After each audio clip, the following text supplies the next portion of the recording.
The Charleston evening air carried the scent of jasmine and old money through the windows of Magnolia's, our favorite restaurant for 3 decades. Gerald had chosen the corner table, the one where we'd celebrated anniversaries, his promotions, my gallery openings. The irony wasn't lost on me as I watched him methodically cut his duck breast, the same precise movements I'd watched thousands of times across thousands of dinners. "Lena, we need to talk about our future," he said, not looking up from his plate. I set down my wine glass, the Bordeaux suddenly tasting bitter. In 30 years of marriage, Gerald had never prefaced anything with "we need to talk." He simply announced his decisions, and I had learned to navigate around them like furniture in a familiar room. "What about our future?" I asked, though something in my chest was already tightening. He finally looked at me, his gray eyes distant. "I've been doing a lot of thinking lately, about what I want, about who I am." The words hung between us like smoke from the flickering candle on our table. I found myself cataloging his appearance, the way his silver hair was styled differently, shorter at the sides, the new cologne I'd noticed but hadn't mentioned, the subtle changes I'd attributed to his recent retirement from orthopedic surgery, his sudden interest in fitness, his talk of finding himself. Before we jump back in, tell us where you're tuning in from, and if this story touches you, make sure you're subscribed because tomorrow I've saved something extra special for you. "I see," I said quietly, buying time while my mind raced. "I don't think you do." His voice took on the clinical tone he'd once used with difficult patience. "I've filed for divorce, Lena. The papers will be served tomorrow." The restaurant continued around us, the gentle clatter of silverware, the murmur of conversation, the soft jazz piano in the corner. But for me, time had suspended itself in that moment, crystallizing Gerald's words into something sharp and permanent. I didn't cry. I didn't gasp. I didn't even move. Instead, I took a measured sip of my wine and studied my husband's face. The man who had courted me with poetry and promised me adventures. The man who had held my hand through my father's funeral, who had celebrated when I'd finally opened my art gallery, who had stood beside me as we'd raised our son Julian. "After 30 years, I said finally, "you've decided this over dinner at Magnolia's." He shifted uncomfortably. "I thought it would be easier in public. More civilized." Civilized? I repeated the word, tasting its bitter edges. "Yes, I suppose. It would be uncivilized of me to make a scene." Gerald's shoulders relaxed slightly. He'd expected tears, dramatics, the emotional vulnerability that would justify his decision. Instead, I sat perfectly still, my hands folded in my lap, watching him with the same calm attention I'd give to a new painting I was evaluating for the gallery. "I need to find myself, Lena. I need to discover who I am outside of this marriage, outside of the expectations we've built around each other." "I see." I reached for my purse, my movements deliberate and controlled. "And what about Julian? Have you told him?" "I thought we could tell him together." Eventually. I stood, my chair scraping softly against the hardwood floor. "I'm going to leave now, Gerald. I assume you'll handle the check, since you've handled everything else tonight." He reached for my hand, but I stepped back. "Lena, please. This doesn't have to be ugly." "No," I agreed, my voice steady despite the earthquake happening beneath my ribs. "It doesn't have to be ugly at all." I walked out of Magnolia's with my head high, my step measured. I didn't look back. I didn't cry. I didn't even tremble until I was safely in my car, my hands gripping the steering wheel. As the first wave of shock rolled over me, 30 years, 3 decades of shared breakfasts, vacations, dreams, disappointments. The man who had promised to love me until death do us part had just announced he was divorcing me over the duck breast at Magnolia's. I drove home through the familiar streets of Charleston, past the antebellum houses and Spanish moss, past the life I'd built so carefully. Our house, my house, I corrected myself, sat at the end of a tree-lined street, its garden lights illuminating the camellias I'd planted when Julian was still in elementary school. Inside, the silence felt different, heavier. I poured myself a glass of wine and sat in my study, surrounded by the books and art that had been my solace through the years Gerald had been building his practice. The room felt like a sanctuary now, a place that was entirely mine. I pulled out my phone and dialed Clara's number. "Lena? It's late, honey. Everything okay?" Clara Saunders had been my roommate at the College of Charleston, my maid of honor, my closest friend through 30 years of marriage. She'd become a family attorney, while I'd chosen art history and gallery management. We'd stayed close even as our lives had diverged, and she'd always been the one I called when I needed someone to remind me who I was. Before I became Gerald's wife, "He's divorcing me," I said simply. The silence on the other end of the line stretched for several seconds. "That son of a bitch. Are you okay? Where are you?" "I'm home. I'm fine actually." Which is strange.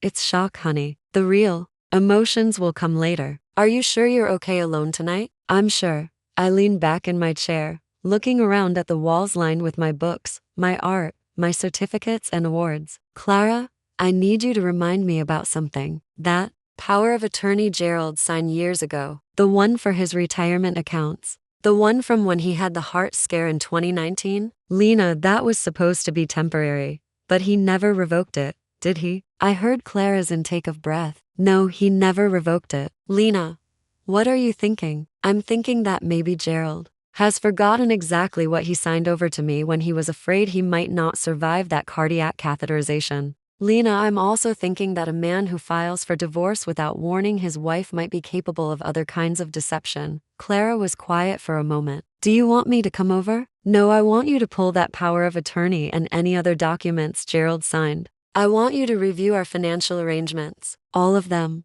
"Lena, I need to ask, are you planning something?" I looked out the window at the garden Gerald had always said was too expensive to maintain properly. At the pool he'd wanted to fill in because it was too much trouble. At the life I'd built that he'd decided he no longer wanted. "I'm planning to protect myself," I said finally, "the way I should have been doing all along." After I hung up with Clara, I sat in the silence of my study and let the reality settle over me. Gerald was leaving. After 30 years, he was leaving. But for the first time in hours, I felt something other than shock. I felt curious. Gerald had always handled our finances. It had seemed practical. He made more money as a surgeon. He had more experience with investments. He enjoyed the research and management. I'd been grateful to focus on my gallery, my art, my own smaller sphere of influence. But I'd also been careful. I'd been raised by a mother who'd lost everything when my father died suddenly, and I'd learned early that a woman should never be completely dependent on anyone else's financial decisions. Gerald knew I had my own accounts, my own investments, my own safety nets. What he didn't know was how extensive they were.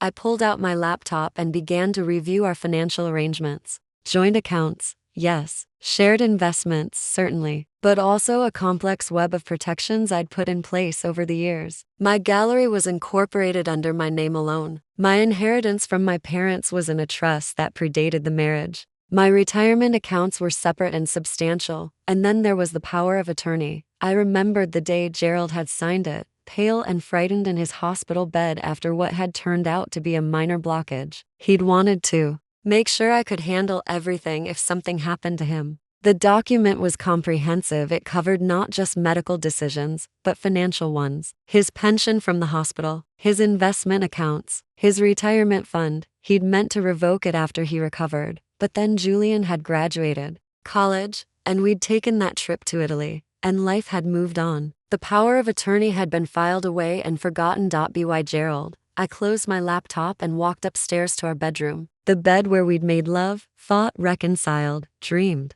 and planned our future. The bed where Gerald had decided, apparently, that he no longer wanted that future. I changed into my nightgown and brushed my teeth, my reflection looking back at me from the bathroom mirror. At 58, I was still attractive. My dark hair was silver-streaked but well-styled. My figure was trim from years of yoga and careful eating. My skin showed the lines of age but also the glow of someone who'd lived a privileged life. I looked like someone who'd been blindsided by divorce. But I also looked like someone who was far from finished. As I lay in bed that night, I didn't cry. I didn't rage. I didn't even feel sorry for myself. Instead, I planned. I thought about power of attorney documents and financial protections. I thought about the difference between being surprised and being unprepared. And I thought about the fact that Gerald, in his eagerness to find himself, might have overlooked exactly what he was leaving behind. The next morning, I woke before dawn and made coffee in the quiet kitchen, watching the sun rise over the garden Gerald had always said was too expensive to maintain. The divorce papers would be served today, but I felt strangely calm. Perhaps it was the coffee, or perhaps it was the clarity that comes with having a plan. I dressed carefully in a navy suit, the one I wore to important gallery meetings, and drove to my office downtown. The gallery occupied the ground floor of a converted 19th century mansion, its rooms filled with carefully curated contemporary art and Southern antiques. It was mine, entirely mine, and today that felt like armor. I'd barely settled at my desk when my phone rang. Maurice Ellison's name appeared on the screen. Mo, I answered, genuinely pleased to hear from him. Maurice managed retirement accounts for several medical practices in Charleston, including Gerald's former group. He was a slight, nervous man who'd been widowed 2 years ago and had since become something of a fixture at gallery openings and charity events. Lena, he said, his voice unusually tight, I hope I'm not overstepping, but I thought you should know. Gerald has been making some unusual requests regarding his pension fund. I set down my coffee cup slowly. What kind of requests? He wants to make substantial early withdrawals, liquidate some investments. The amounts are significant. I see. I opened my laptop and pulled up the power of attorney documents Clara had sent me the night before. Mo, I need to ask you something confidential. Are you familiar with the financial power of attorney Gerald signed into a 1-9? There was a pause. Yes, I have a copy on file. But Lena, I assumed that it had been revoked? Well, yes. Most people don't maintain that kind of authorization indefinitely. Most people don't forget to revoke it, I said quietly. Mo, as the current holder of that power of attorney, I'm requesting that you put a temporary hold on any withdrawals from Gerald's pension fund, pending a review of our financial situation. The silence stretched for almost 30 seconds. Lena, are you sure about this? I'm sure. All right. I'll need to see the original documents, but assuming everything is in order, I can implement the hold by end of business today. Thank you. Mo, and Mo, I'd appreciate your discretion in this matter, of course. Lena, I hope everything works out for you. After I hung up, I sat back in my chair and considered what I'd just learned. Gerald wasn't just leaving me. He was planning to leave me with as little as possible. The pension fund he'd been trying to liquidate represented 30 years of contributions and growth, our joint savings, our retirement security. My phone buzzed with a text from Julian. Mom, Dad told me about the divorce. Are you okay? I'm catching a flight from Seattle tonight. I typed back. I'm fine, sweetheart. Don't disrupt your work. We'll talk soon. But I wasn't fine. I was angry. For the first time since Gerald's announcement, I felt the hot, clean burn of rage. He'd blindsided me with divorce, and now he was trying to steal our financial future. I opened my computer and began to dig. Our joint credit card statements were accessible online. I scrolled through months of transactions, looking for patterns. Restaurant charges at places we'd never been together. Hotel stays in cities where Gerald had claimed to be at medical conferences. Jewelry purchases from stores I'd never shopped at. And then I found it. A recurring charge to Harmony Pilot's studio for private sessions. Sessions that had been going on for 8 months. I looked up the studio's website. It was a boutique fitness center in the historic district, the kind of place that catered to Charleston's affluent women. The instructor profiles showed several young, attractive women, but one name caught my attention. Tessa Nguyen, 34, certified in multiple disciplines, described as bringing joy and transformation to her clients' lives. I stared at her photograph. She was beautiful in the way that only comes with youth, clear skin, bright eyes, a smile that promised energy and possibility. Everything I had been 30 years ago. I called Clara. I need you to come to the gallery, I said, and bring everything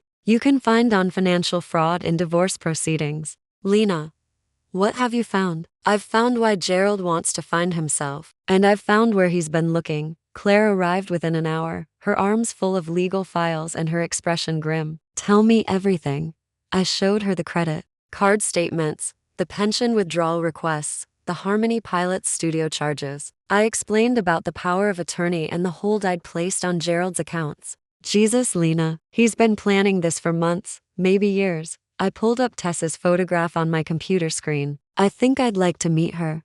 Absolutely not. Lena, I know you're angry, but confronting the other woman never ends well. I'm not going to confront her. I'm going to observe her. Clara stared at me for a long moment. You're scaring me a little bit.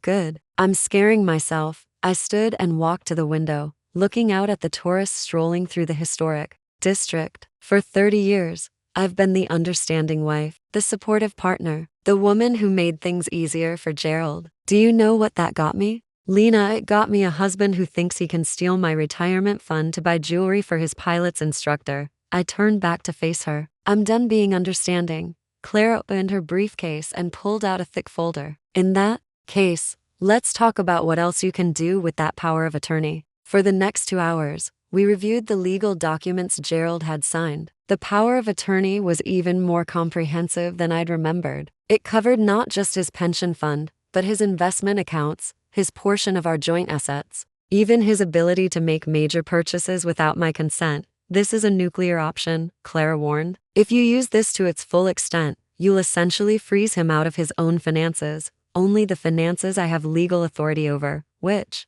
is most of them. Clara leaned back in her chair. Lena, I have to ask, are you doing this to protect yourself, or are you doing this for revenge? I considered the question. Does it matter? Either way, I'm making sure Gerald doesn't steal from me. It matters for how far you're willing to go, and how far he might go in response. I thought about that as Clara left, promising to draft the legal documents needed to implement the account freezes. Gerald would discover the pension hold soon enough, probably when he tried to make another withdrawal. But I wanted to understand the full scope of his deception first. I spent the rest of the afternoon researching Tessa Nguyen. Her social media accounts were private, but her professional profile was extensive. She'd been in Charleston for 2 years, had previously worked at studios in Atlanta and Nashville. She specialized in life transformation through movement and offered private sessions for mature clients seeking to rediscover their vitality. The language made my skin crawl. Gerald was 61 years old, recently retired, and apparently seeking to rediscover his vitality with a woman half his age. I drove past the Harmony Pilot studio on my way home,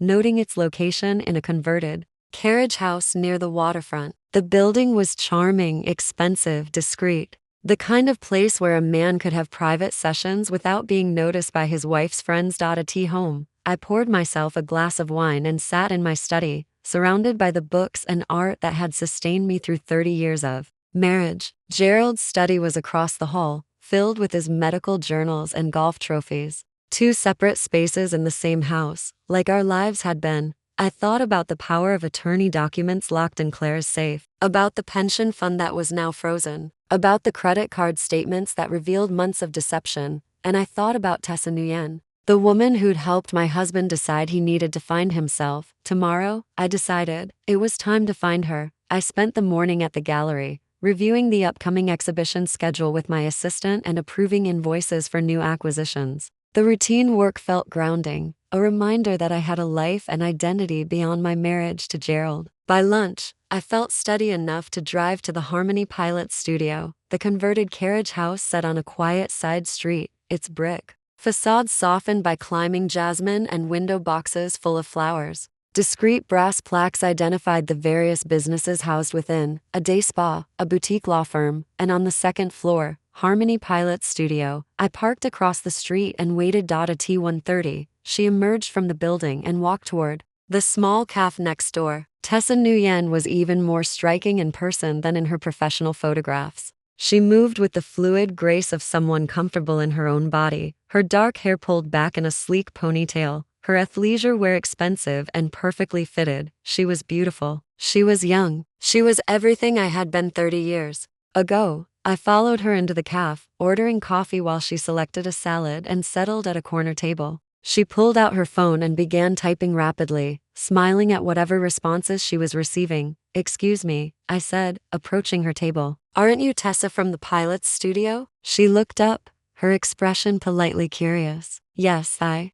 am. Are you interested in classes?" "I'm considering it." "I'm Lena Caldwell." I extended my hand, watching her face carefully. There was no recognition, no flicker of guilt or awareness. Gerald had managed to keep our worlds completely separate. "It's nice to meet you, Lena. I'm Tessa Nguyen." Her handshake was firm, confident. "What kind of fitness background do you have?" "I've done yoga for years, but I'm looking for something more transformative." I used the word from her website deliberately. Her eyes lit up. "That's exactly what we specialize in. I work with a lot of women who are at transition points in their lives. Career changes, empty nest syndrome, divorce.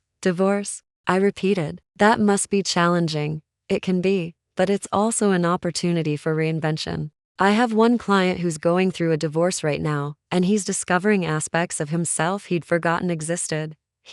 Oh, yes, I work with men too. They're often more resistant to change initially, but once they embrace the process, the transformation can be remarkable. I sipped my coffee, my expression carefully neutral. That sounds fascinating. This client of yours, is he finding the process helpful? Very much so. He's been married for decades, and I think he'd forgotten who he was outside of that relationship. Now he's rediscovering his sense of adventure, his physical vitality, his capacity for joy. How wonderful for him, I said. And for you, I imagine. It must be rewarding to help someone through such a significant transition. Something in my tone must have alerted her, because she looked at me more carefully. Yes, it is. Although I should mention that my relationship with clients is strictly professional. Of course, I smiled. I wouldn't expect anything else. But I'd seen the small diamond pendant at her throat, the designer handbag, the expensive watch. I'd seen the way she'd smiled while texting, the soft glow of a woman who felt cherished. I left the cafe with her business card and the phone number for the studio. I also left with absolute certainty that Tessa Nguyen was sleeping with my husband. That evening, I called Julian. Mom, I know you said not to come, but I'm worried about you. I'm fine, sweetheart. Better than fine, actually. Are you sure? This has to be devastating. I considered how to explain to my 28-year-old son that his mother was discovering she was far more resilient than she'd ever imagined. Julian, I need to tell you something about your father. What? He's been having an affair. For months, possibly longer. The silence on the other end of the line stretched for nearly a minute. Are you sure? I'm sure. Jesus, Mom. I'm so sorry. Are you okay? I'm angry, I said honestly. I'm hurt, but I'm also relieved, I think. It explains so much about his behavior lately. What are you going to do? I'm going to protect myself, and I'm going to make sure your father doesn't steal from us in the process. Steal from you? I explained about the pension fund, the credit card charges, the financial deception. Julian's anger was immediate and fierce. That bastard. Mom, what can I do? You can support me, and you can trust me to handle this. Are you going to confront him? Eventually, but not until I'm ready. After I hung up, I sat in my study and reviewed the information I'd gathered. Gerald's affair with Tessa, his attempts to liquidate our retirement funds, his assumption that I would be too shocked and compliant to fight back. I called Clara. I met her. I said without preamble, Lena, I told you she's lovely, young, beautiful, energetic. Everything I was 30 years ago. How do you feel? Curious. She has no idea who I am. He's managed to keep our worlds completely separate. What are you thinking? I'm thinking that Gerald has underestimated me. He thinks I'm the same woman who deferred to him for 30 years. The same woman who let him handle all our finances while I focused on my little gallery. You're not that woman. I was never that woman. I was just playing the role. I opened my laptop and pulled up the power of attorney documents. Clara, I want you to freeze everything, not just the pension fund. Every account I have legal authority over. Lena, that's what the documents allow me to do. Gerald signed them willingly. He can't complain now if I use them. This is going to escalate things considerably. Good. I'm tired of being the only one who doesn't know what's happening in my own marriage. When do you want to do this? Tomorrow? I want everything frozen by the time Gerald realizes what I've discovered. And then I'm going to have dinner with my husband. And I'm going to tell him exactly what I think of his plan to find himself. That night, I slept better than I had in months. Perhaps it was the wine, or perhaps it was the relief of finally understanding what I was fighting. Gerald wasn't just leaving me, he was betraying me. But he'd made one crucial mistake. He'd forgotten that I was the woman who'd built a successful business from nothing. The woman who'd navigated Charleston's social and cultural elite for 30 years. The woman who'd raised a son, buried her parents, and survived every challenge life had thrown at her. He'd forgotten that I was far more dangerous than he'd ever imagined. And tomorrow, he was going to remember. Clara arrived at my gallery at 9 o'clock sharp, carrying a leather portfolio and wearing the expression she reserved for particularly complex legal battles. I'd asked her to come early before the gallery opened, so we could finalize the paperwork without interruption. Are you absolutely certain about this? She asked, spreading the documents across my desk. Once I file these, there's no taking them back quietly. I reviewed the papers she'd prepared. Asset protection orders, temporary restraining orders on joint accounts, a comprehensive freeze on every financial instrument covered by Gerald's power of attorney. It was thorough, devastating, and completely legal. I'm certain, I said, signing each document with careful deliberation. How long before Gerald discovers what's happened? Depends on when he tries to access the accounts. Could be hours, could be days. It'll be hours, I said, thinking of his pattern of morning coffee and financial check-ins. Gerald reviews his accounts every morning with his breakfast. Clara gathered the signed documents. I'll file these within the hour. Lena, once this starts, Gerald's going to fight back. Are you prepared for that? I thought about Tessa Nguyen's confident smile, her expensive jewelry, her casual mention of helping a married man rediscover himself. I've been preparing for this my entire life. I just didn't know it. After Clara left, I tried to focus on gallery business, but concentration proved impossible. I kept checking my phone, waiting for the call I knew would come. At 10:47 a.m., it rang. Lena. Gerald's voice was tight with barely controlled anger. What the hell have you done? Good morning, Gerald. How are you today? Don't play games with me. Mo just called. My pension accounts are frozen. He says you initiated some kind of hold. Yes, I did. The silence stretched for nearly 30 seconds. On what grounds? On the grounds that I have the legal authority to do so. Power of attorney, remember? The one you signed when you thought you might die and leave me to handle everything alone? That was temporary. For medical emergencies. The document says otherwise. Perhaps you should have read it more carefully before signing. I heard him, breathing heavily, trying to control his temper. Gerald had always prided himself on his composure, his professional demeanor. This loss of control was new. Lena, this is ridiculous. I need access to those accounts. Why? What do you mean, why? I mean, why do you need immediate access to your retirement funds? You're 61 years old, not yet eligible for penalty-free withdrawals. What could be so urgent that you're willing to pay the early withdrawal penalties? Another silence. That's none of your business. Actually, it is my business. Those accounts represent our retirement security, our shared future. Or they did, until you decided you no longer wanted a shared future. Lena, be reasonable. I am being reasonable. I'm being very reasonable. I'm protecting assets that you're apparently planning to liquidate without consulting me. I don't need to consult you. Those are my accounts. Actually, they're accounts covered by a power of attorney that you voluntarily signed, which makes them subject to my oversight. I heard him slam something, probably his coffee cup, against a hard surface. This is insane. You can't just freeze my money. I already have. And Gerald, it's not just the pension fund. The silence that followed was absolute. What do you mean? I mean, I've frozen every account covered by the power of attorney. Your investment portfolio, your portion of our joint savings, your credit cards, everything. You can't do that. I can, and I have. The legal documents are being filed as we speak. I'll fight this. I'll get lawyers. You should definitely get lawyers. Good ones. Because you're going to need them. I hung up before he could respond. My hands were shaking slightly, but not from fear, from adrenaline. For 30 years, I'd been the accommodating wife, the woman who smoothed over conflicts and made Gerald's life easier, the woman who'd never fought back when he made unilateral decisions about our lives. That woman was gone. My phone rang again immediately. I let it go to voicemail. Then it rang again, and again. On the fourth call, I answered. Gerald, calling me repeatedly isn't going to change anything. Lena, please. Let's talk about this rationally.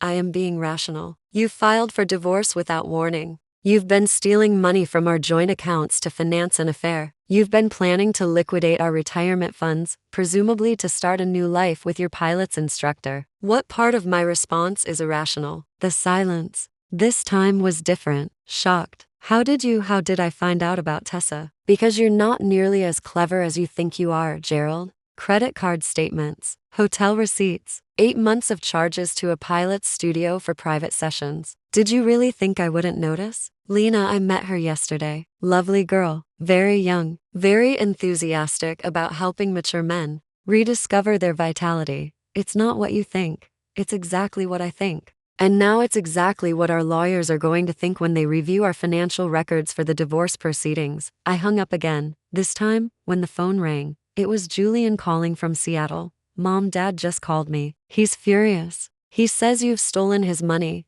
I've protected our money. There's a difference. He says you've frozen his accounts, that he can't even use his credit cards. That's correct. Julian was quiet for a moment. Mom, are you okay? You sound different. I sound like a woman who's finally fighting back. Good for you, he said, and I could hear the smile in his voice. I'm proud of you. Are you? Hell, yes. Dad's been walking all over you for years. I've been waiting for you to punch back. I didn't punch back. I deployed nuclear weapons. Julian laughed. Even better. What happens next? Next, your father discovers that the woman he thought he married doesn't exist. She never did. After I hung up with Julian, I sat in the quiet of my gallery office and allowed myself to feel the full scope of what I'd done. In the space of a few hours, I'd transformed Gerald from a financially comfortable retiree into a man with no access to his major assets. He could still pay for coffee and groceries with the small checking account that wasn't covered by the power of attorney, but his ability to make significant purchases or financial moves was effectively eliminated. It was devastating. It was legally bulletproof. And it was only the beginning. My phone rang again. This time, it was Mo. Lena. Gerald just left my office. He's upset.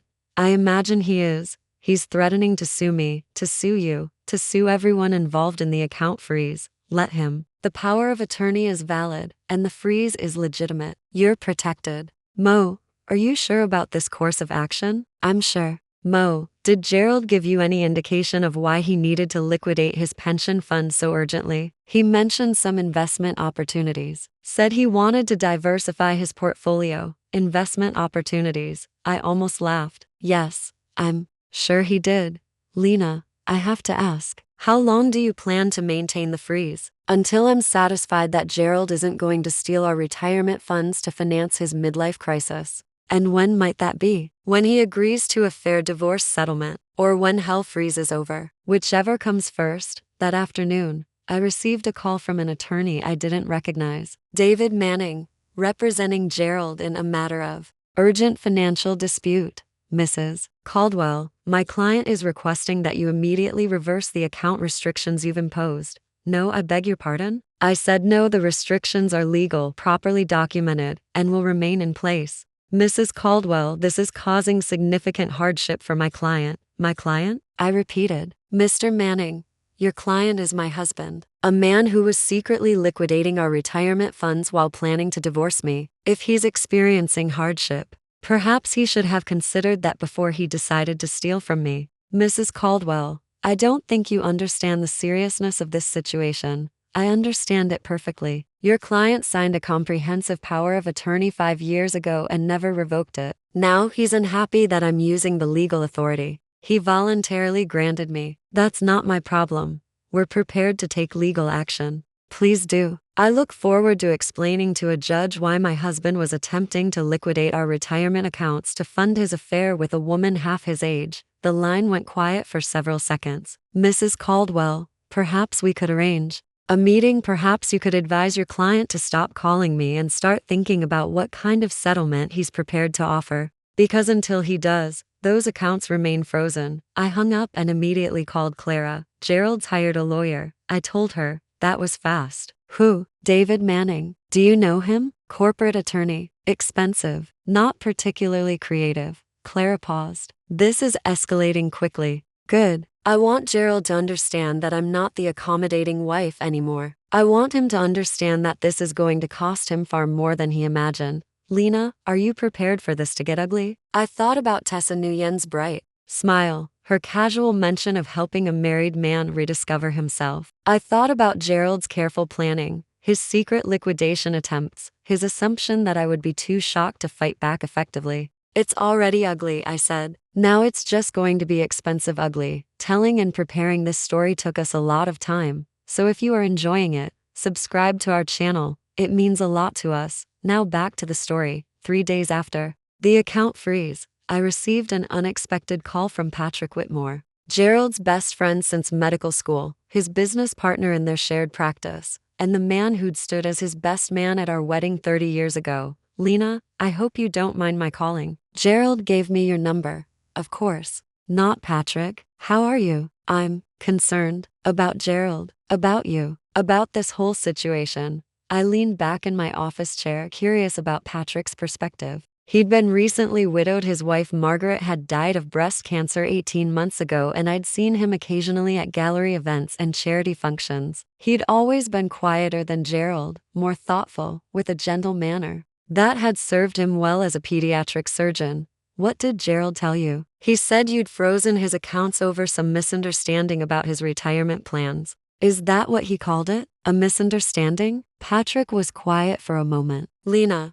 I've known Gerald for 40 years. I've also known you for 30. If you've taken this kind of action, you have your reasons. I do. Would you be willing to share them with me? I considered the question. Patrick had always been Gerald's friend, but he'd also been kind to me over the years. More than kind, he'd been one of the few people who'd consistently asked about my gallery, who'd remembered my exhibitions and accomplishments. I'd sometimes wondered if Patrick saw me more clearly than my own husband did. Patrick, what I'm about to tell you will probably end your friendship with Gerald. My friendship with Gerald has been strained for months. Since Margaret died, he's changed. Or maybe I have. Would you like to meet for coffee? This isn't a conversation for the phone. We met at a small cafe in the historic district, away from the places where Gerald and I were likely to be seen together. Patrick looked older than I remembered, his gray hair thinner, his face marked by the grief of losing a wife he'd loved deeply. But his eyes were still kind, still intelligent.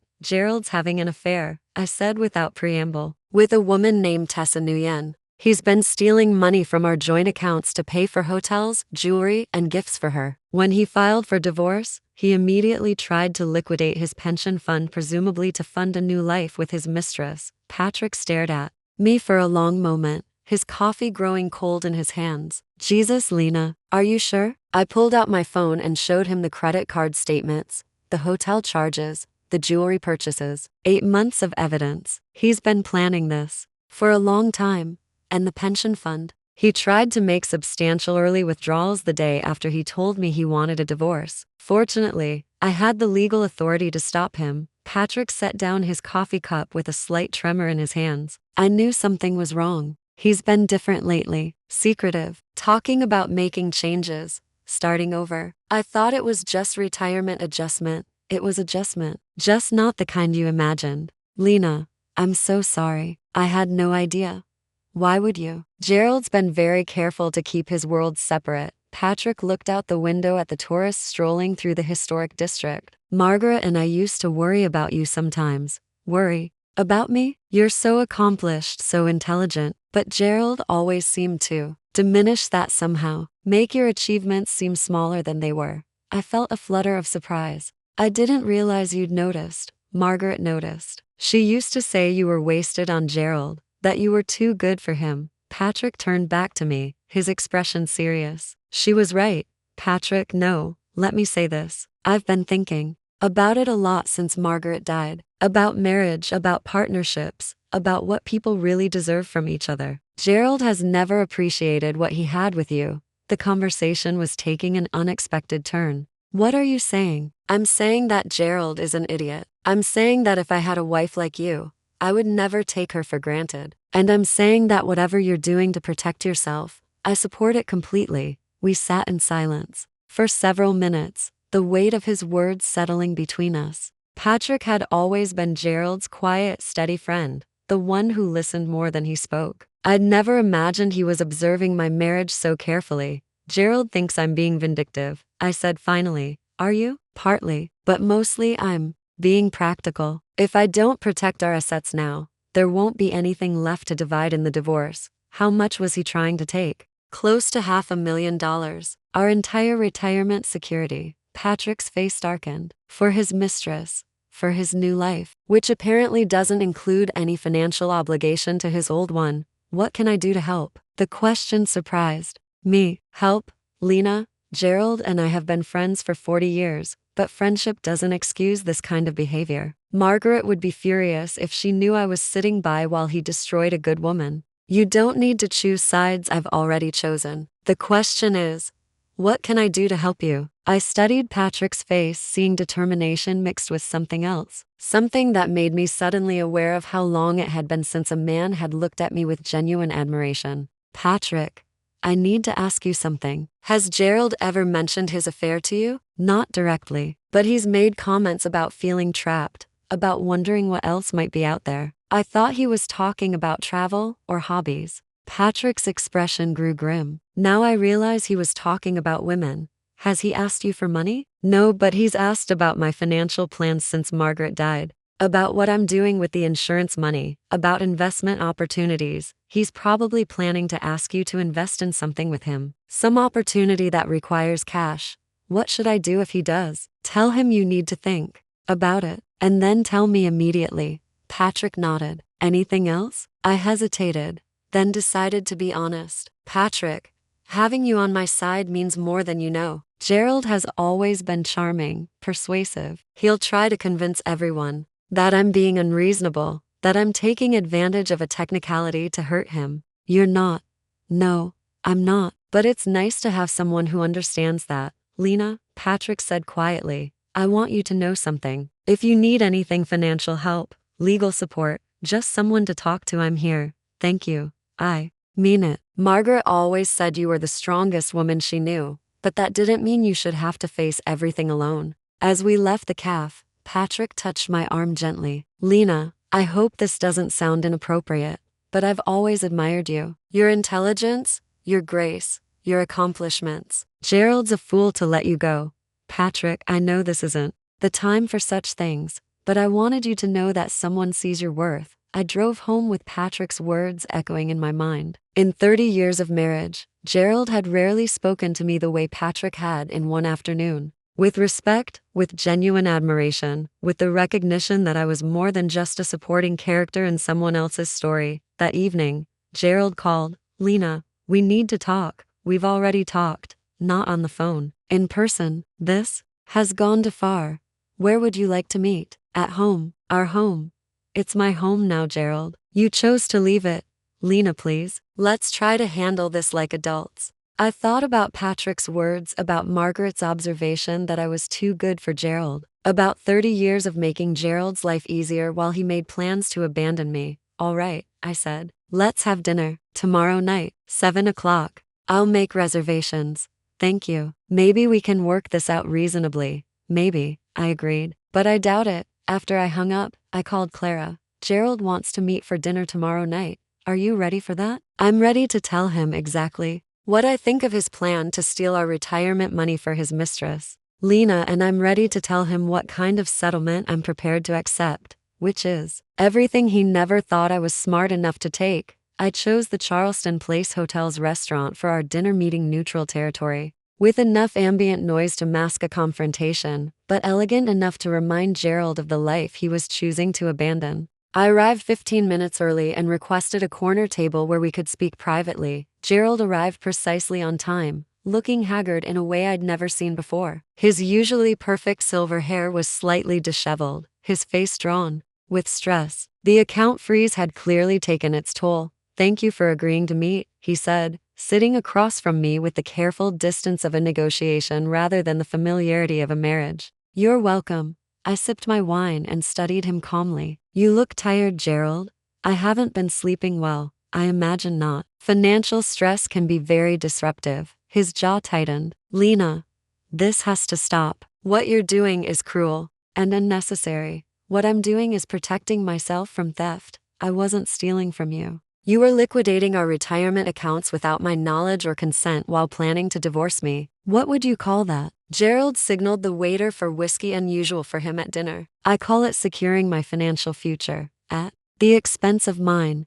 You have your own money, your gallery, your inheritance, your separate accounts, which you had no right to consider when you were planning to take our joint assets. The waiter delivered Gerald's whiskey, and he took a substantial swallow before responding. Lena, I need you to understand something. This marriage has been over for years. We've been living like roommates, not spouses. If you felt that way, you should have discussed it with me. Instead, you started an affair and began stealing money. I wasn't stealing, Gerald. I set down my wine glass and leaned forward slightly. Let me tell you what I know. I know about Tessa Nguyen. I know about the Harmony Pilots studio. I know about the hotels, the jewelry, the credit card charges. I know about your attempts to liquidate the pension fund. I know about your lawyer's threats. Gerald's face had gone pale. How did I find out? Because I'm not the naive little wife you married 30 years ago. I'm an intelligent woman who knows how to investigate financial records. Lena, I also know about the power of attorney you signed 5 years ago and never revoked. The one that gives me comprehensive control over your major financial assets. Gerald's hand trembled slightly as he reached for his whiskey. That was for medical emergencies. That was for any situation where you might be unable to manage your affairs, like being blinded by midlife crisis and making catastrophically bad decisions. You can't keep my money frozen indefinitely, can't I? The power of attorney doesn't expire. The documents are legally sound, and the financial misconduct you've already committed provides ample justification for maintaining protective measures. I opened my purse and pulled out a folder Clara had prepared. Gerald, I'm going to offer you 3 options. Options? Option 1. You agree to a divorce settlement that leaves me with 60% of our joint assets, the house, and full control of your pension fund for the next 5 years. In exchange, I'll agree to keep the details of your affair private. Gerald stared at me. 60%? That's insane. Option 2. You continue to fight me legally while I maintain the account freeze and publicly document every detail of your financial misconduct and extramarital affair. You wouldn't try me. Charleston society loves a good scandal, especially one involving a respected surgeon and his pilot's instructor. Gerald's face was flushed now, his professional composure completely abandoned. What's the third option? Option 3. I liquidate everything I have legal control over and donate it to charity. If I can't have our retirement security, neither can you. You're bluffing. I pulled out my phone and showed him a screenshot of a substantial charitable donation I'd set up earlier that day. 1 click, Gerald. I can transfer $500,000 to the Charleston Museum Foundation right now. Irreversibly. The silence stretched between us for nearly a full minute. Other diners continued their conversations around us, oblivious to the fact that a 30-year marriage was dissolving at table 12. Why are you doing this? Gerald asked finally. Because you lied to me. Because you betrayed me. Because you were planning to leave me financially devastated while you started a new life with a woman half your age. I wouldn't have left you with nothing. You would have left me with whatever you felt like leaving me with. After you'd secured your own future first. Gerald drained his whiskey and signaled for another. What happened to you, Lena? You used to be understanding, supportive. What happened to me is that I woke up. After 30 years of being understanding and supportive, I realized that understanding and supportive doesn't protect you when your husband decides to destroy your life. I wasn't trying to destroy your life.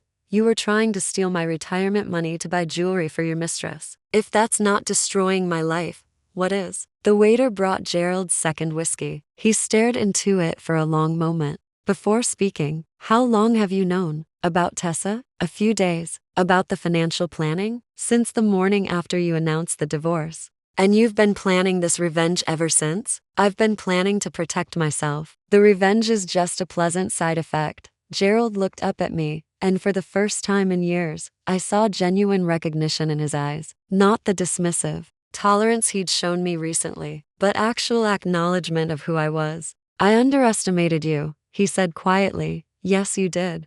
What do you want, Lena? Really? I want what I've earned in 30 years of marriage. I want financial security. I want respect. And I want you to understand that I'm not the woman you can lie to and steal from. And if I agree to option 1, then we divorce quietly, with minimal drama, and you get to keep your reputation and your relationship with your son. What about Tessa? What about her? Will you leave her alone? I smiled for the first time that evening. Gerald, I have no interest in Tessa Nguyen. She's your problem now. Gerald finished his second whiskey and sat back in his chair. I need time to think about this.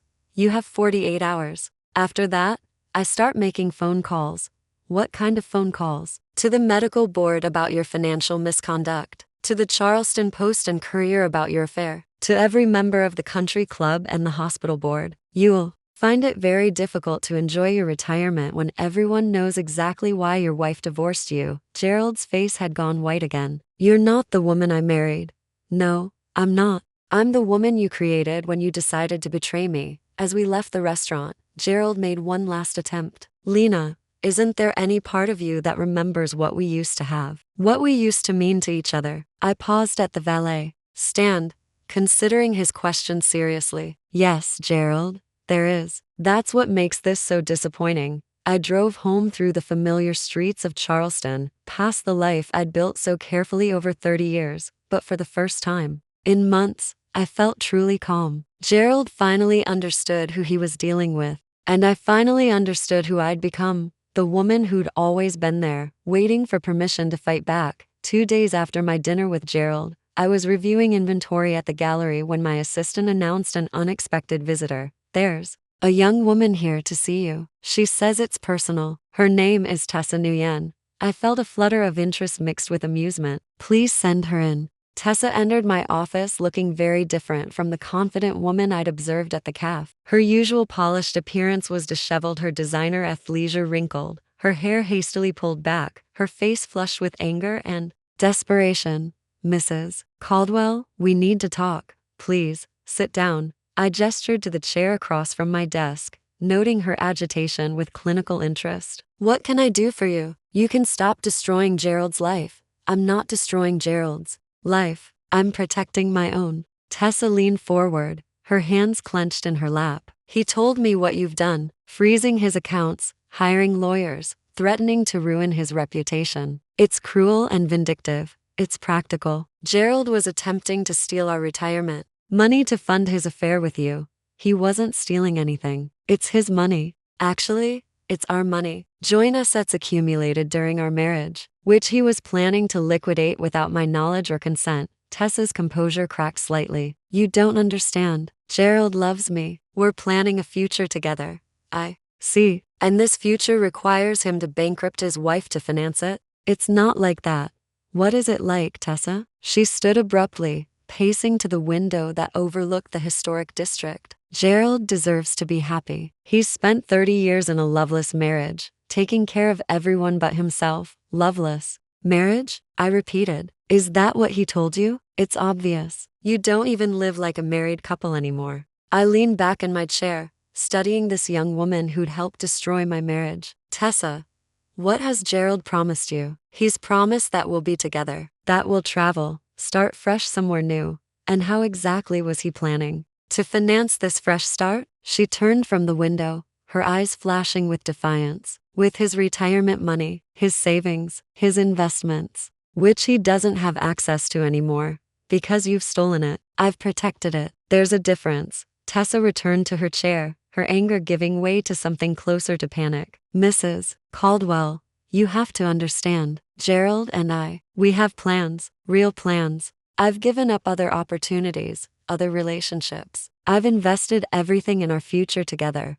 What kind of opportunities? I was seeing someone else when I met Gerald. Someone younger, someone with his own money. But Gerald convinced me that what we had was special, that age didn't matter when two people truly connected. And you believed him. Yes, I believed him. Because he was generous and attentive and made me feel like I was the most important person in his world. I felt a flicker of recognition. Gerald had been generous and attentive with me once too. Before I became furniture in his life. Tessa, how long have you been seeing Gerald? 8 months. And in those 8 months, what has he given you? She looked uncomfortable. I don't know what you mean. I mean gifts, jewelry, financial support. What has he given you? Some jewelry, dinner, hotels when we travel. Expensive jewelry? Well, yes. How expensive? I don't know exact amounts. I pulled out my phone and showed her the credit card statements I'd printed. $15,000 in jewelry purchases, $23,000 in hotel stays, $12,000 in restaurant charges. I looked up at her. That's $50,000 in 8 months, Tessa. Did you think that money came from Gerald's allowance? Her face had gone pale. I didn't know the amounts. You didn't ask where a retired doctor was getting $50,000 in discretionary spending money. I assumed he was wealthy. Doctors are wealthy. Some doctors are wealthy. Gerald is comfortable, but he's not wealthy. Especially not wealthy enough to spend $50,000 on a mistress without touching joint assets. Tessa stared at the credit card statements. You're saying he took this money from you? I'm saying he took this money from our joint accounts. Money we'd saved for retirement, for emergencies, for our shared future. But he said, what did he say? He said you had your own money, that you were financially independent. I am financially independent. But that doesn't give Gerald the right to steal our joint assets to spend on you. Tessa was quiet for a long moment, absorbing the implications. How much was he planning to take? Close to $500,000. $500,000. Her voice was barely a whisper. His entire pension fund, most of our joint savings, everything he could liquidate quickly and quietly, for us, for your new life together. Or so I assume. Tessa buried her face in her hands. Oh God, I had no idea. Tessa, what did Gerald tell you about his marriage to me? He said you'd grown apart, that you lived separate lives, that you barely spoke to each other anymore. What else? He said you were cold, focused only on your gallery and your social circle, that you'd never really loved him, just the security he provided. I felt a stab of pain mixed with anger. And you believed that? Why wouldn't I? He seems so lonely, so grateful for affection. Gerald isn't lonely, Tessa. Gerald is selfish. And he's very good at making people feel sorry for him when it suits his purposes. She looked up at me, her young face marked by the beginning of understanding. You think he's been lying to me? I think Gerald tells people what they want to hear. And I think you wanted to hear that you were saving a lonely man from a loveless marriage. What if I was? Then why did he need to steal $500,000 to leave that loveless marriage? If our marriage was so empty, why not just end it honestly and walk away with his fair share? Tessa had no answer for that. Tessa, let me ask you something else. Has Gerald mentioned marriage to you? Not directly, but he's talked about our future, about being together permanently. Has he introduced you to his son, his friends, his colleagues? Well, no, he said he wanted to wait until the divorce was final. Has he taken you to his house? Shown you where he lives? We always meet at hotels or my apartment. Have you met anyone from his life? Anyone at all? The silence stretched between us as Tessa realized the answer to every question was no. He's been hiding me, she said finally. He's been compartmentalizing you, the way men do when they're not serious about a relationship. But the money he spent is money he can't afford to spend. Money he was planning to steal from me. Tessa stood and walked back to the window, her reflection ghost-like in the glass. What am I supposed to do now? That's entirely up to you. But if I were you, I'd consider the possibility that Gerald has been lying to both of us. What do you mean? I mean that Gerald probably never intended to leave me permanently. I think he planned to have his adventure with you, spend our retirement money, and then find a way to reconcile with me when the novelty wore off. Tessa turned to face me, her expression stricken. You think he was using me? I think Gerald is 61 years old, recently retired, and terrified of aging. I think you made him feel young and desirable again, but I don't think he ever seriously planned to spend the rest of his life with a 34-year-old fitness instructor. That's cruel. It's realistic. Gerald likes his comfort, his social standing, his established life. What he wanted was excitement without consequences, but he filed for divorce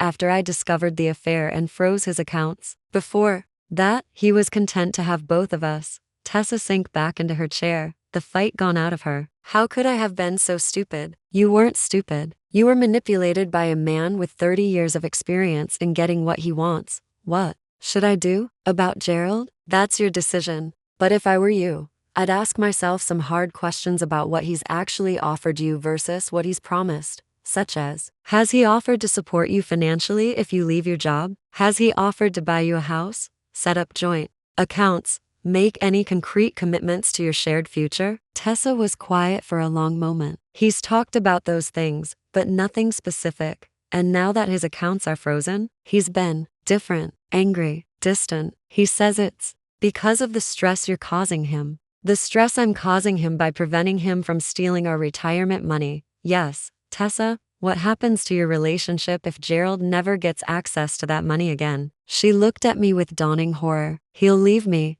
probably. He's already pulling away, because his original plan is no longer viable. Tessa buried her face in her hands again. I've ruined everything. My other relationship, my reputation, my plans. You've learned something valuable about Gerald's character. That's not nothing. It feels like nothing. I found myself feeling unexpectedly sympathetic toward this young woman who'd helped destroy my marriage. She'd been foolish and selfish, but she'd also been lied to and manipulated. Tessa, can I give you some advice? Why would you want to help me? Because I know what it's like to be deceived by Gerald. And because you're young enough to recover from this mistake. She looked up at me hopefully. What kind of advice? End it. End the relationship now, before Gerald decides to end it himself. Walk away with whatever dignity you have left. But I love him. You love the version of Gerald he showed you. The generous, lonely, romantic man who made you feel special. That man doesn't exist. How can you be sure? Because I was married to the real Gerald for 30 years. And the real Gerald doesn't spend $50,000 on anyone unless he's getting something significant in return. Tessa stood slowly, gathering her purse and keys. Mrs. Caldwell, I want you to know that I never meant to hurt you. I believe that, and I'm sorry for all of it. Apology accepted. She paused at the door. What will happen to Gerald? Gerald will face the consequences of his choices, just like everyone else. And what about you? I'll be fine. I was fine before Gerald, and I'll be fine after him. After Tessa left, I sat in the quiet of my office and reflected on the conversation. She was younger than I'd expected, more naive, more genuinely hurt by Gerald's deception. I'd expected to hate her, but instead I found myself pitying her. Gerald had used her just as he'd used me differently, but with the same fundamental selfishness. The difference was that Tessa was young enough to start over, to learn from her mistakes, to choose better next time. I was starting over too, but at 58, with 30 years of marriage behind me. The thought was both terrifying and exhilarating. My phone rang. It was Gerald. Lena, what did you say to Tessa? I told her the truth about where you got the money to finance your affair. She's furious with me. I imagine she is. She's threatening to end our relationship. That's probably wise of her. Lena, you've destroyed everything. No, Gerald, you destroyed everything. I just made sure you couldn't profit from the destruction. I need those accounts unfrozen. Then you need to accept my settlement terms. Your terms are unreasonable. My terms are fair. Your behavior was unreasonable. Gerald was quiet for a moment. What if I agree to 50-50 instead of your 60%? That offer expired yesterday. What? You had 48 hours to accept my original terms. You chose to spend that time trying to salvage your relationship with your mistress instead of focusing on our divorce settlement. Lena, that's not fair. The new terms are 70% to me, 30% to you. Plus the house and pension control. 70%? That's insane. That's what happens when you miss deadlines, Gerald. The price goes up. I won't agree to that.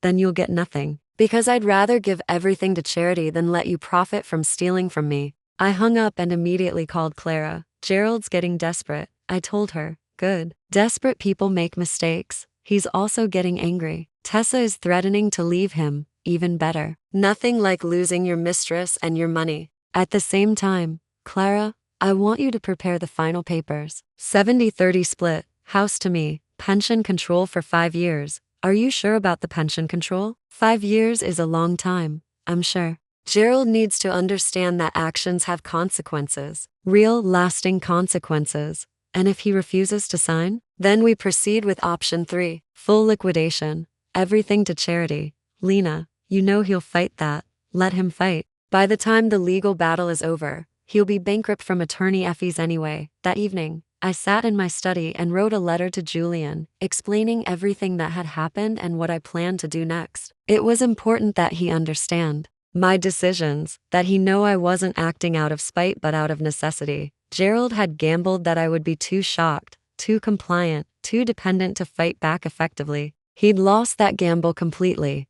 Now it was time to collect my winnings. The house felt different now, not empty, but mine. I walked through rooms that had witnessed 30 years of marriage, seeing them with new eyes. The formal dining room where we'd hosted countless dinner parties. The living room where Julian had opened Christmas presents. The kitchen where Gerald and I had shared morning coffee and evening wine. Back when we still had things to say to each other, I found myself in Gerald's study, a room I'd rarely entered during our marriage. His medical journals lined the shelves, mixed with golf trophies and photographs from medical conferences. It was the room of a successful man, but also a room that felt cold, transactional. There was nothing personal here, nothing that spoke to love or family or the softer aspects of life. My phone rang. Julian, calling from Seattle. Mom, I got your letter. Are you really going to take 70% of everything? I'm really going to protect myself from further financial abuse, but 70% seems harsh. I sat down in Gerald's leather chair, running my fingers along its worn arms. Julian, let me ask you something. When you were growing up, did you think your father and I were happy? The question seemed to surprise him. I thought you were content. You didn't fight much. We didn't fight because I learned early not to challenge your father's decisions. He made the money, he made the rules, and I adapted. That doesn't sound like happiness. It wasn't. It was accommodation. And for 30 years, I told myself that accommodation was enough. Julian was quiet for a moment. Mom, did you love Dad? I loved the man I thought he was. Or maybe I loved the man I hoped he could become. What about now? I considered the question carefully. Now, understand that the man I loved never really existed. Gerald has always been exactly who he is: charming, selfish, entitled. I just chose not to see it clearly. That's really sad. It is sad. But it's also liberating. How so? Because I don't have to pretend anymore. I don't have to make excuses for his behavior or minimize my own needs to keep peace. I can just be honest about what happened and move forward. And moving forward includes taking 70% of his money. Moving forward includes making sure I'm financially secure for the rest of my life, regardless of what Gerald does next. Julian laughed softly. You know, I'm kind of proud of you.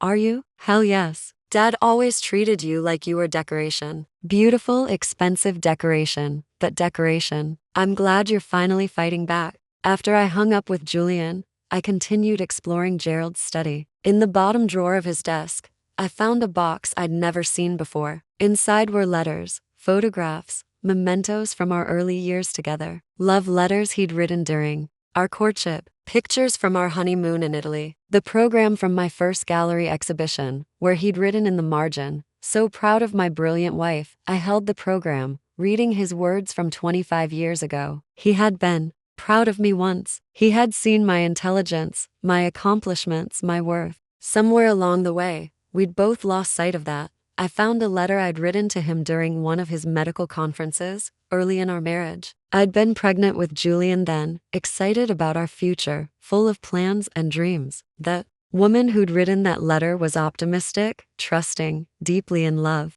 She'd believed in happy endings and lasting partnerships. That woman had gradually disappeared, replaced by someone more careful, more guarded, more practical. The transformation hadn't happened overnight. It had been a slow erosion, year by year, disappointment by disappointment. Gerald hadn't been cruel or abusive. He'd simply been indifferent to my inner life, my emotional needs, my dreams that didn't align with his vision of our marriage. He'd loved me the way someone loves a beautiful object, appreciating it, displaying it, taking good care of it, but never truly seeing it as fully alive and autonomous. I picked up one of the photographs from our honeymoon. We were standing on a terrace overlooking the Mediterranean, my head on his shoulder, both of us laughing at something outside the frame. We looked genuinely happy then, genuinely connected. What had happened to those people? Life, I supposed. Routine, the gradual accumulation of small resentments and unspoken disappointments.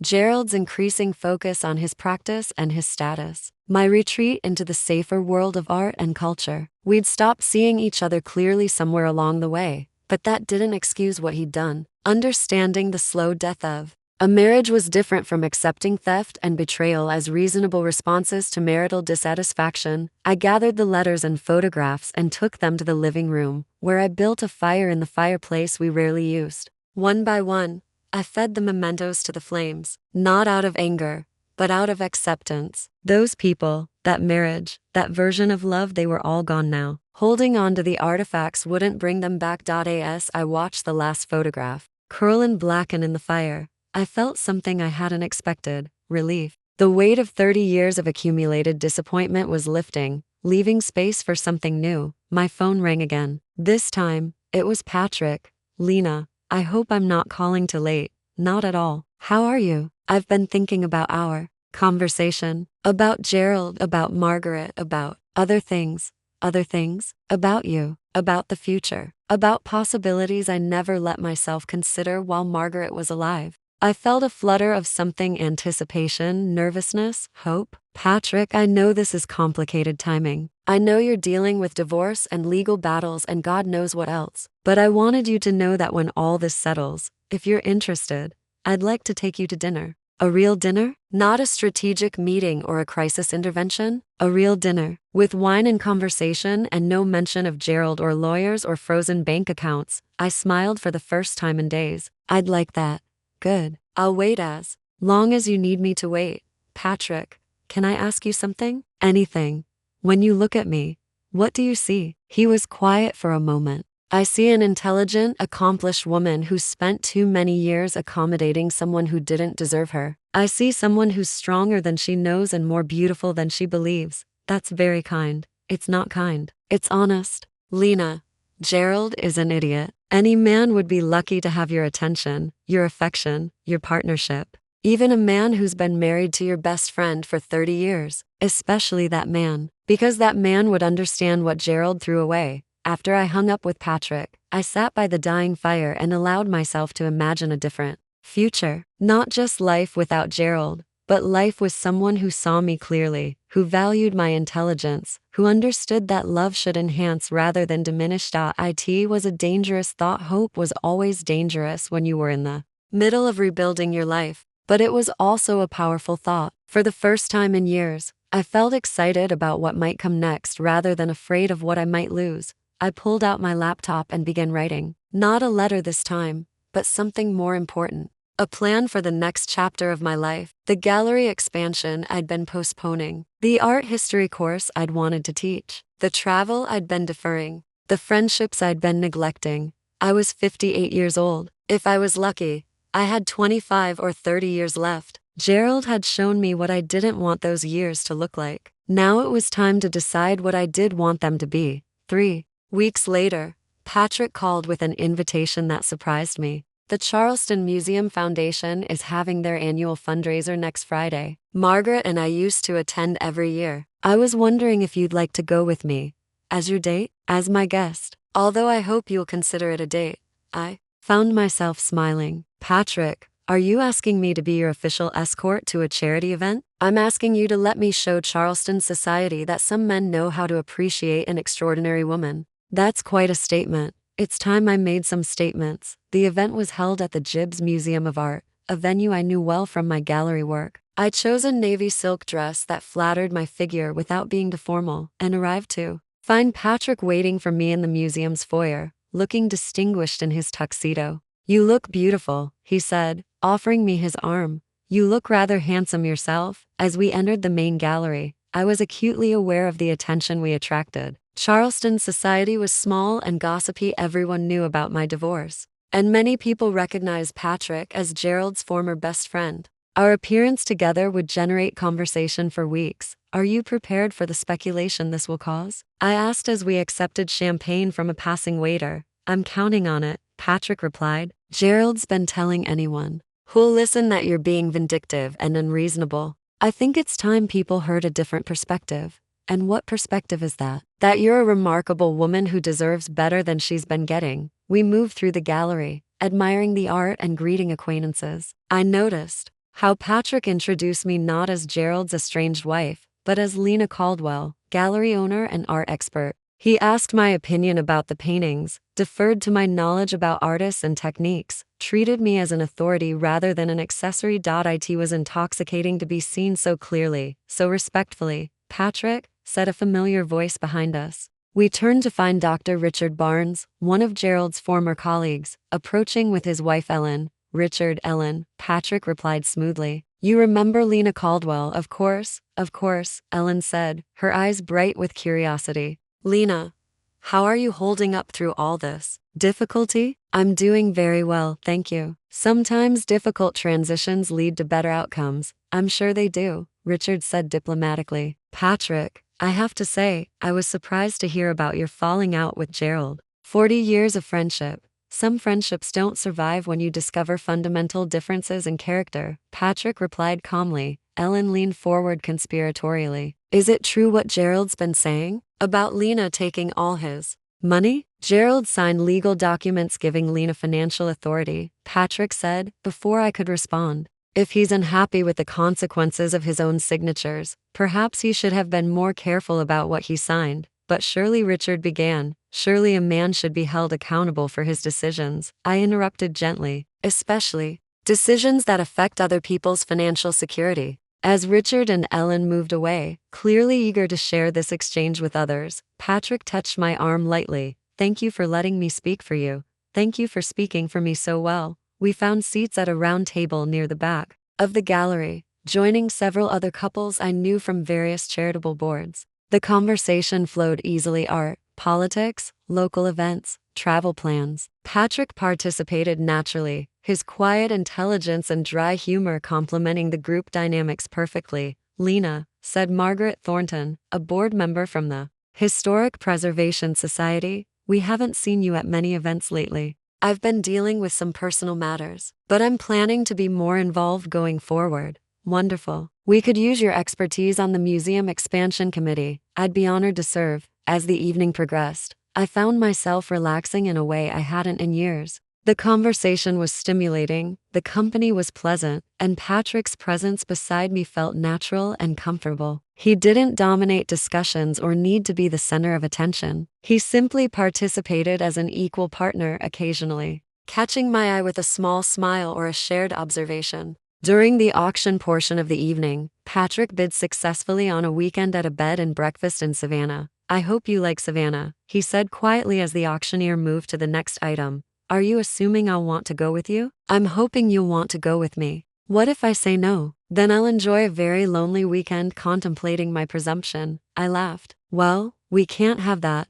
As the evening wound down, Patrick and I stood on the museum's front steps, waiting for the valet to bring his car. The Charleston night was soft and warm, filled with the sounds of horse-drawn carriages and distant jazz music. Thank you for tonight, I said. I'd forgotten how much I enjoy these events. Gerald never liked them much, did he? He tolerated them for professional reasons, but he always seemed impatient, eager to leave. His loss, Patrick said simply. As we drove through the quiet streets toward my house, I found myself studying Patrick's profile in the dashboard light. He was a good man, steady, intelligent, kind. The kind of man who would never freeze his wife's bank accounts or spend their retirement money on jewelry for another woman. Patrick, I said as he pulled into my driveway, can I ask you something personal? Of course. What did Margaret think of my marriage to Gerald? He turned off the engine and considered the question. She thought Gerald was a fool who didn't appreciate what he had.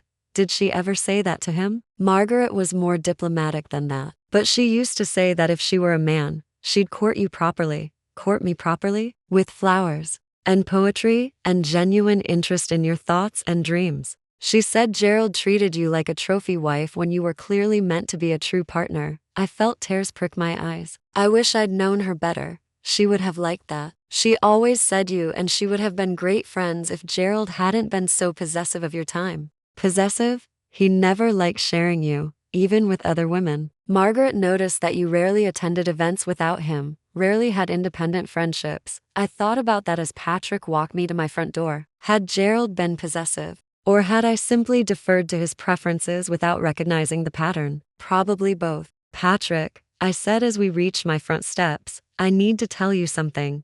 What?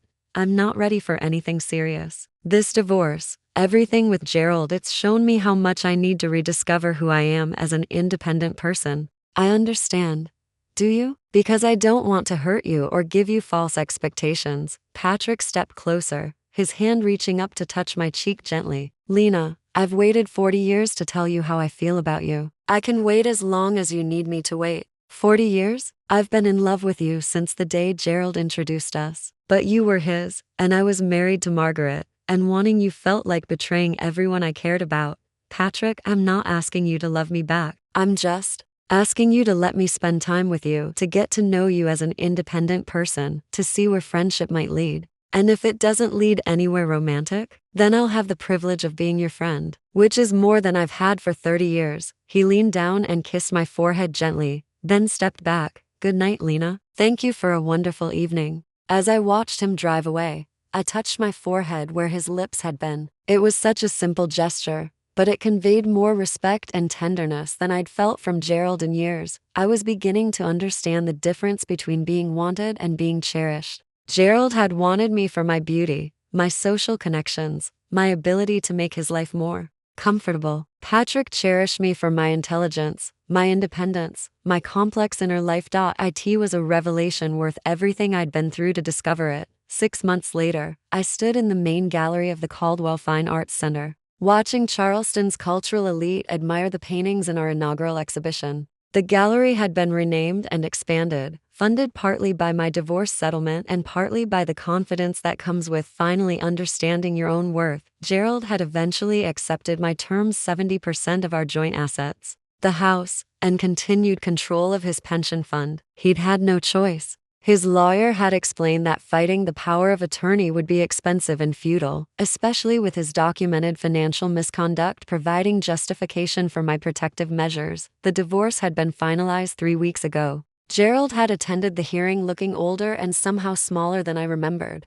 Tessa had been absent. Their relationship had ended exactly as I'd predicted, when she realized that his promises of financial security were built on money he didn't actually control. Gerald was now living in a modest downtown condo, working part-time as a consulting physician to supplement his reduced retirement income. By all accounts, he was bitter but surviving. Some mutual acquaintances had expressed sympathy for his situation, but most of Charleston society understood the basic facts. A man had tried to steal his wife's retirement money to finance an affair, and had faced appropriate consequences. I felt no triumph in his diminished circumstances, but I felt no guilt either. Gerald had chosen his path. I had simply refused to be destroyed by his choices. "Lena, this is magnificent," said Clara, approaching, with a glass of champagne and a wide smile. "The space, the art, the turnout, everything is perfect. It feels good to be doing this on my own terms," I replied, looking around at the renovated gallery. "No compromises, no accommodations, no apologies.